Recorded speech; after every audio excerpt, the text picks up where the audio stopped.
Welcome once again to Zemflix's video. In March 2017, a group of Chinese hackers traveled to Vancouver, Canada. Their mission was to discover vulnerabilities hidden within the world's most widely used software and devices, targeting Google's Chrome browser, Microsoft Windows, and Apple iPhones. However, they weren't there for illegal purposes. They were participating in a legal hacking competition called Pwn 2 Own, one of the world's largest hacking contests. In this competition, hackers attempt to find security flaws or loopholes in companies' software and, in return, receive cash prizes ranging from $500,000 to $1 million.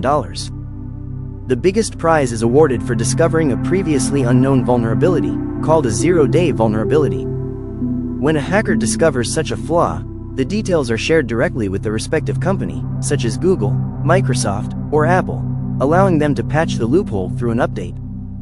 In this way, ethical hacking helps strengthen security instead of causing harm. For years, Chinese hackers dominated such competitions, whether it was Pwn 2 Own or other hacking events. But after 2017, everything suddenly changed. The Chinese hackers, who were actively participating worldwide, vanished. Everyone noticed their absence in hacking events post-2017. This silence especially concerned the United States. During this time, a random message from China's top cybersecurity firm Tianfu 360 raised even more eyebrows. Its CEO, Zhou Hongyi, publicly criticized these hackers, questioning why they were showcasing their hacking skills abroad. He told China's news agency Sina that performing well in such events was merely an imaginary victory, just for show.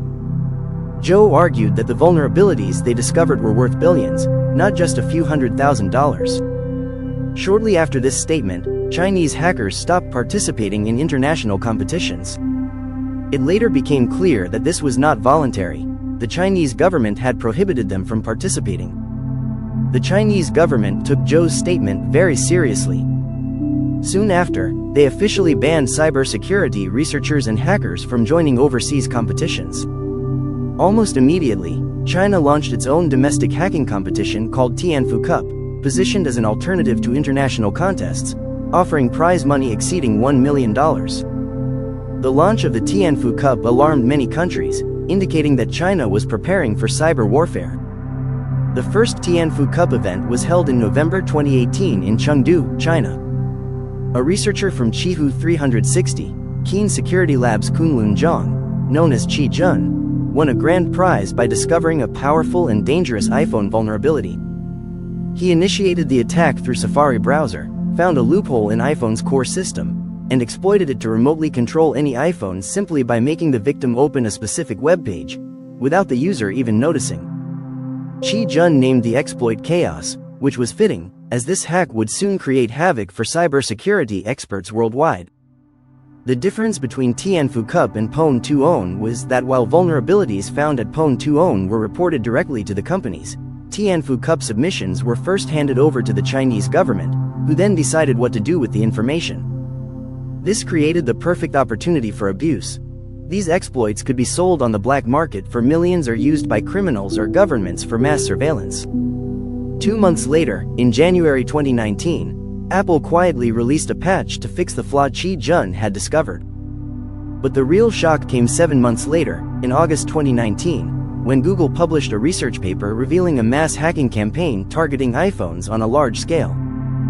Google identified 5 separate exploit chains, one of which was the same Chaos exploit shown at Tianfu Cup. The same vulnerability that won Qi Jun his prize was now being used for mass iPhone surveillance.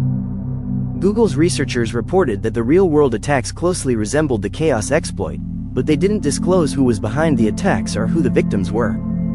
Later, it was revealed that the victims were Uyghur Muslims, and the attackers were none other than China's own government. Since 2014, China has committed severe human rights violations against Uyghur Muslims and other minorities in its northwestern Xinjiang province. Millions were detained in camps without charges, women were forcibly sterilized, and there were reports of torture and sexual abuse. Every phone was monitored for religious content, and anyone caught with such material faced severe punishment. Chinese officials claimed these measures were to prevent extremism, but the US and many other countries declared it genocide. China's hacking campaign wasn't limited to Uyghurs. Journalists, activists, and anyone questioning the Chinese government's policies were also targeted. After Google's report, media outlets connected the dots, and Apple later confirmed that the hack was indeed active for about 2 months, the same period during which Xi Jinping had won Tianfu Cup.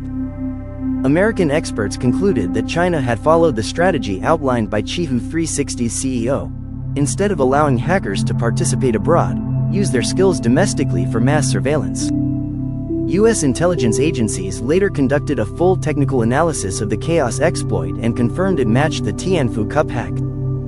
Google's deep investigation also verified that Chaos and the real-world attacks were structurally identical. But the story didn't end there.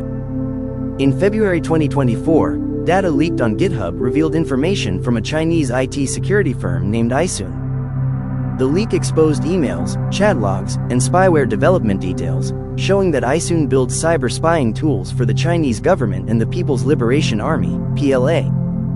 Contracts between Isun and China's Ministry of Public Security were mentioned in the leaked chats. Isun reportedly charged the government between $700 to $75,000 per hacked email inbox. Now, Tianfu Cup is entering its 8th year, sponsored by China's biggest tech giants, including TopSec, Alibaba, and Tianfu 360. However, U.S. officials are highly concerned, as many participants and companies involved in Tianfu Cup have visible links to the Chinese military. According to U.S. officials, TopSec, a Beijing-based company that organizes Tianfu Cup, is recruiting nationalist hackers for China's cyber army. All these developments suggest that under the cover of Tianfu Cup, China is preparing cyber weapons. When nations support hackers, their aim isn't to win awards but to develop offensive capabilities. In 2024, Chinese state-sponsored hackers breached the U.S. Treasury Department, stealing sensitive documents. In the same year, they hacked at least 9 U.S. telecom companies, including AT&T, Verizon, and T-Mobile. In 2022, Chinese group Volt Typhoon targeted U.S. energy and water filtration systems. In 2023, malware attacks also targeted U.S. military bases in Guam. Experts say that when Chinese hacking groups target infrastructure, they silently maintain access for years, waiting for the right moment to cause damage. This reveals that China is building a cyber army capable of waging war without missiles, where code can cripple entire nations. Instead of airstrikes, network jamming may cause more destruction. Spy tools hidden inside phones can be deadlier than real-life agents, and with a single click, stock markets can crash, spreading fear among the population. We hope you enjoyed this Zemflix video. Don't forget to like and share. Thank you for your love and support. See you in the next amazing video.